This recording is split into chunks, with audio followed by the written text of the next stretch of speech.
Baby শাওয়ারের এই জায়গায় ডেকোরেশনটা পুরো জাস্ট এর থেকেও সুন্দর ছিল। আমি কালকে ভিডিওটা করতে পারিনি, আজকে করলাম। যেমনটা মোটামুটি সেরকমই আছে, বেলুন টেলুন অনেক ফেটে ফুটে গেছে, এইগুলো সব জায়গা চেঞ্জ হয়ে গেছে, এগুলো সব এদিক সেদিক ছিল, চেঞ্জ হয়েছে। তো যাই হোক, মোটামুটি এইরকম একটা ডেকোরেশন রেখেছিলাম। আমি ফটো দিয়েছিলাম একটু অন্য টাইপের, এই যে এরকম বানানো ছিল। 3 কালারের বেলুন দেওয়া হয়েছে, 4 কালারের। ওখানে গ্রিন আছে, লাইট পিঙ্ক আছে, হোয়াইট আছে, আর ওইটাকে কী কালার বলে জানি না। দেখো এটাকে, বেলুনগুলো দেখেছো সব ছোট হয়ে এসেছে কতটা।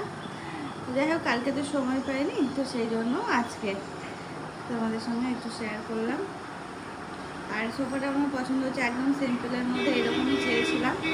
আর এই লেখাটা আমি চেয়েছিলাম যে ওই সাইডে দিতে, ওই সাইডে দিলে পুরো হতো।